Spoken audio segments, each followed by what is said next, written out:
नमस्कार दोस्तों, जय जोहार। मैं कौशल तिवारी और बिहनिया संध्या में आपका स्वागत है।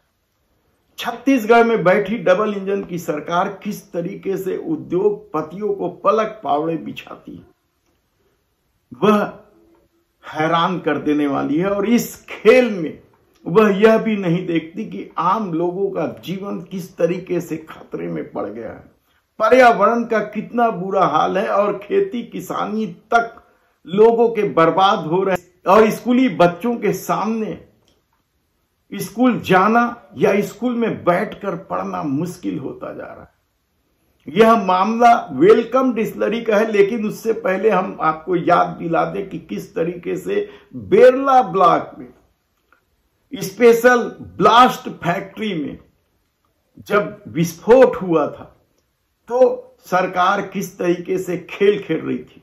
न तो एंट्री रजिस्टर था और न ही स्टॉक, और आधा दर्जन से अधिक लोगों की मौत हो गई थी। इस मामले के आरोपी गिरफ्तार हुए नहीं हुए और किस तरीके से और उद्योग में होने वाली घटनाओं के आरोपी जो पुलिस दर्ज करती है उसमें छूट जाते हैं, यह एक अलग कहानी। हम इस पर विस्तार से बताएंगे कि किस तरीके से औद्योगिक घटनाओं में पुलिस एफआईआर तो दर्ज करती है लेकिन वह अंजाम तक क्यों नहीं पहुंचती। लेकिन आज हम बात कर रहे हैं वेलकम डिस्टिलरी की।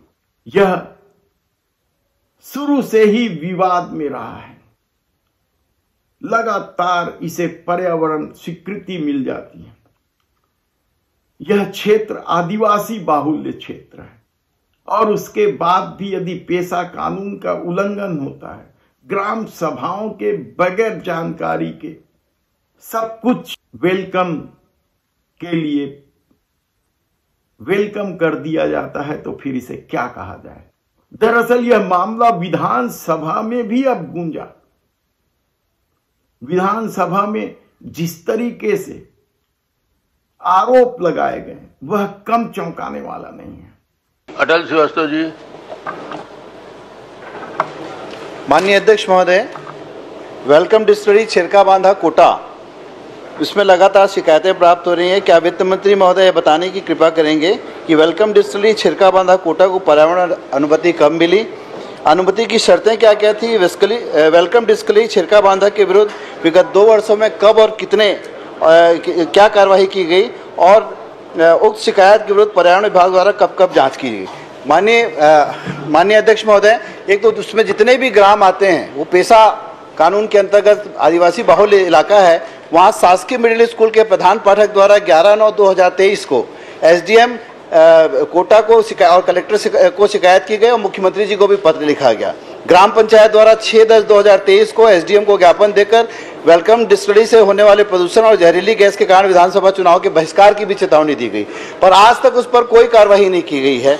वेलकम डिस्टिलरी होने से जल एवं वायु प्रदूषण कोटा विधानसभा क्षेत्र के ग्राम छिरका बांधा, खरगैनी, खुरदुर, कलार तलाई, बाकीघाट, जोगीपुर, खरगैना, सिलदाहा, भैंसाझार सहित 30 से 40 किलोमीटर एरिया प्रभावित हो रहा है। मैं आपसे जानना चाहता हूं कि उसके ऊपर आज तक कार्रवाई नहीं, उसको एक्सटेंशन मिल गया बिना जन सुनवाई के, उसका एक्सटेंशन का काम भी शुरू हो गया और खत्म भी हो गया है। तो लगातार वहां पर उसके द्वारा जो अपशिष्ट पदार्थ फेंके जा रहे हैं बाहर, वहां बाहर स्कूल लगा हुआ है, स्कूल के बच्चे उल्टियों के कारण परेशान हो जाते हैं, उसमें इतनी स्मेल आती है और उस अपशिष्ट पदार्थों को लोग दूर में किसी के भी खेत में डाल दे रहे हैं। लगातार शिकायत के बाद भी उसके ऊपर कोई कार्रवाई नहीं हो रही। माननीय अध्यक्ष महोदय, मैं माननीय मंत्री जी से जानना चाहता हूं कि उस पर कब कार्रवाई होगी और अभी तक क्या क्या कार्रवाई हुई। माननीय अध्यक्ष महोदय, जो वेलकम डिस्टिलरी छिरका बांधा कोटा है, भारत सरकार पर्यावरण, वन एवं जलवायु परिवर्तन मंत्रालय नई दिल्ली द्वारा इस डिस्टिलरी को, जो जिला बिलासपुर के कोटा अंचल में है, को क्षमता विस्तार के तहत डिस्टिलरी यूनिट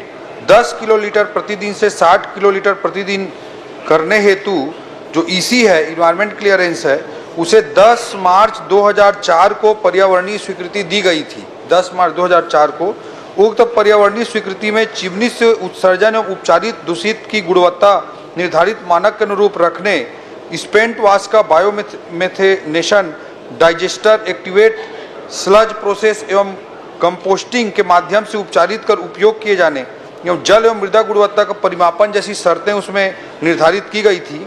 छत्तीसगढ़ पर्यावरण संरक्षण मंडल द्वारा उद्योग को वर्तमान उत्पादन क्षमता रेक्टिफाइड स्पिरिट 30 किलोलीटर प्रतिदिन हेतु जल प्रदूषण एवं निवारक एवं नियंत्रण अधिनियम 1974 की धारा 25 एवं वायु प्रदूषण निवारण एवं नियंत्रण अधिनियम 1981 की धारा 21 के तहत संचालन सम्मति दिनांक 4/1/2012 को जारी की गई है। उक्त सम्मति पत्र में जो सीटीओ होता है उसमें उपचारित दूषित की गुणवत्ता निर्धारित मानक सीमा के अनुरूप रखने के लिए पहले जो मैंने टेक्निकल बिंदु उल्लेखित किए उनकी सीमा निर्धारित की गई है। जहां तक जांच का प्रश्न है, जो जांच हुए हैं 2024 में इस वित्तीय वर्ष में, उसे मैं आपके माध्यम से सम्मानीय सदस्य को बताना चाहूँगा। ग्राम पंचायत पीपर तराई पथर्रा अमने ग्रामवासियों व सरपंच द्वारा शिकायत दर्ज की गई थी।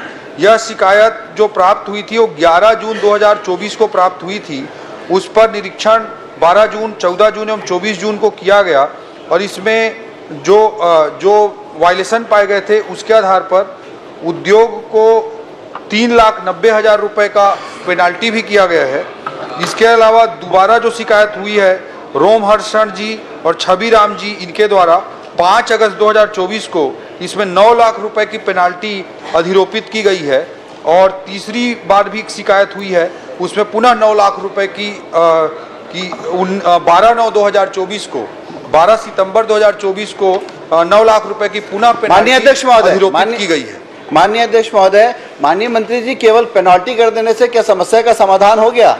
क्या वहाँ पे प्रदूषण फैलना बंद हो गया? क्या स्कूल के बच्चे अभी भी स्कूल के सामने में जो अपशिष्ट गिरा हुआ है स्कूल जाना बंद कर दे रहे हैं? वहाँ के किसान परेशान है, वहाँ की फसलें खराब हो रही है और सैकड़ों एकड़ फसल प्रभावित हो रही। आप केवल 3,90,000 9 लाख रुपए का जुर्माना कर मानक जो आपने मानक तय किया गया है, क्या वो मानक के अनुसार फैक्ट्री चल रही है? क्या उसका रेगुलर बेसिस पे कोई वहाँ पर जांच होती है क्या, कि केवल एक बार फाइन कर दिया और 1 साल फुर्सत? तो लगातार ये फाइन हो रहा है पर कोई भी कार्रवाई नहीं हो रही, उसको बंद किया जाना चाहिए। मेरा आपसे निवेदन है। माननीय अध्यक्ष महोदय, जहां तक पेनाल्टी अमाउंट का प्रश्न है तो इन्वायरमेंट कंपनसेशन के नियम निर्धारित हैं। उसमें इन्वायरमेंट कंपनसेशन में pi pollution index of industrial sector ये निर्धारित रहता है। इसमें रेड कैटेगरी उद्योग, जो कि एक रेड कैटेगरी उद्योग है, इसमें 60 से अधिकतम 100 के बीच में में इसको इंडिकेटर लेना है, जो हम कम से कम 80 जरूर लेते हैं। डिपार्टमेंट 80 जरूर लेता है। Factor of scale of operation, ये स्केल जितना बड़ा होता है उद्योग का, सूक्ष्म उद्योगों के लिए 0.5, मध्यम उद्योगों के लिए 1 और बृहद उद्योगों के लिए 1.5 है, उसके अनुसार इसको लगाया जाता है। और लोकेशन फैक्टर जो शहरी जनसंख्या के आधार पर है, तो निर्धारित फार्मूला के अनुसार ही हम उस पर फाइन लगा सकते हैं। ये एनजीटी द्वारा जो निर्देश, नेशनल ग्रीन ट्रिब्यूनल द्वारा जो निर्देश दिए गए हैं, उसके अनुसार CPCB central pollution control board के द्वारा ये फार्मूला डिसाइडेड है। तो इसमें जो मैक्सिमम कर सकते हैं पेनाल्टी हम उतना कर रहे हैं। और जैसे सम्मानीय सदस्य ने बताया है कि जब भी कोई शिकायत प्राप्त होती है या जो भी रूटीन में जो जांच होती है, इस वित्तीय वर्ष में 3 जांच का उल्लेख आया है इसी वित्तीय वर्ष में, तो उसमें जाते हैं सीटीओ की और इन्वायरमेंट क्लियरेंसेस की जो शर्तें हैं उसका पालन नहीं पाए जाने पर उसे नोटिस दिया जाता है और एक टाइम पीरियड देने का प्रावधान है। उस टाइम पीरियड में वो अगर सुधार कर लेता है तो फिर जो जितने समय तक वायलेशन पाया गया था उसके आधार पर पेनाल्टी करके उसे चालू किया जाता है।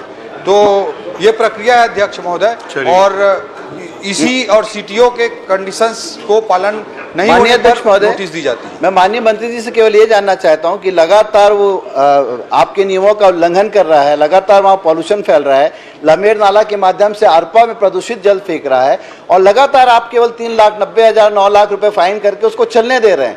मेरा कहना है कि वहाँ के किसान शिकायत कर रहे हैं, वहाँ के स्कूल के बच्चे शिकायत कर रहे हैं, अरपा नदी में प्रदूषित जल जा रहा है, आखिर कार्रवाई कब उसको बंद करेंगे, कब लगातार उसके ऊपर कार्रवाई होगी? केवल एक फाइन करने के बाद कार्रवाई बंद हो जाती है, फिर वो अपनी मनमानी करने लगता है, उस पर कब कार्रवाई होगी?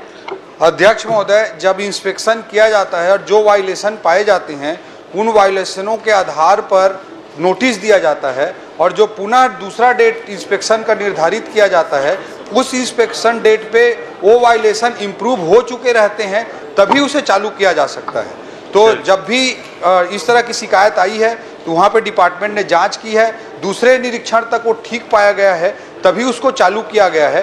तो जब भी अगर सम्मानीय सदस्य को अभी भी वहां पे कुछ गड़बड़ी नजर आ रही हो तो लिखित रूप से मुझे अलग से दे दें, तो मैं डिपार्टमेंट के माध्यम से जांच भी करवा दूंगा। डिपार्टमेंटल क्या इस विधायकों की कमेटी बता दी? वहाँ इतना परेशानी है कि रोज मेरे पास ये लगातार शिकायतें आ रही है। आज भी शिकायत कर दीजिए जो भी है मंत्री जी को। एक विधायक दल की समिति माननीय अध्यक्ष महोदय, चेक हो जाए। सम्मानीय सदस्य को अगर वहां पे और कोई दिक्कत लग रही है, इसी साल 3 बार इंस्पेक्शन हुआ है और जब भी उसे फिर से चालू किया जाता है, जब सीटीओ के टर्म्स कंडीशंस को पूरा कर रहा होता है तभी चालू किया जाता है। अगर सम्मानीय सदस्य को लग रहा है तो लिखित शिकायत दे दें, हम डिपार्टमेंटल रूप से जांच डिपार्टमेंटल रूप से कराएंगे। माननीय अध्यक्ष जी, लगातार शिकायत विधायक जी को वहां के लोकल लोग कर रहे हैं, हर बार इंस्पेक्शन हो रहा है, लेकिन उसके बाद भी विधायक जी के पास लगातार गांव के लोग उनके ये साबित नहीं है कि लोकल लोग कर रहे हैं कि विधायक कर रहा है। प्रश्न से ये साबित नहीं होता कर रहे हैं, वो बता रहे हैं, वो बता रहे हैं। प्रश्न से ये साबित नहीं हो रहा। मेरे पास तो शिकायत है, मत करिए ना। साबित हो रहा। माननीय अध्यक्ष महोदय, अगर जांच सही होती तो ये परेशानी दूर हो जाता। समस्या आती, जांच करता अधिकारी सही जांच नहीं कर रहे हैं, इसलिए मांग कर रहे हैं जांच कराई जाए। जब भी इंस्पेक्शन के लिए जाएंगे, माननीय विधायक जी को भी साथ में लेके चलिए, ताकि उनकी जो समस्याएं हैं, उनकी जो गांव वाले शिकायत कर रहे हैं वो भी दूर हो जाए। ये बता दीजिए, उनको साथ में लेके चले जाए। माननीय मंत्री जी, और एक तरफ इस फैक्ट्री को लेकर कई शिकायतें हैं तो दूसरी तरफ इसे एक्सटेंशन का यानी विस्तार का परमिशन भी दे दिया जाता है। और तमाम शिकायतों के बाद पर्यावरण विभाग क्या सिर्फ खाना पूर्ति करती है, क्योंकि 2024 में ही यदि इनकी करतूत को लेकर जुर्माना का आंकड़ा देखा जाए तो यह 21 लाख से अधिक, 3 बार जुर्माना लगाया है इस फैक्ट्री की करतूत को लेकर। एक बार 3,90,000, तो एक बार 9 लाख, फिर 9 लाख, और उसके बाद भी यह फैक्ट्री चल रही है। तो आप समझ सकते हैं कि किस तरीके से सत्ता की मेहरबानी है।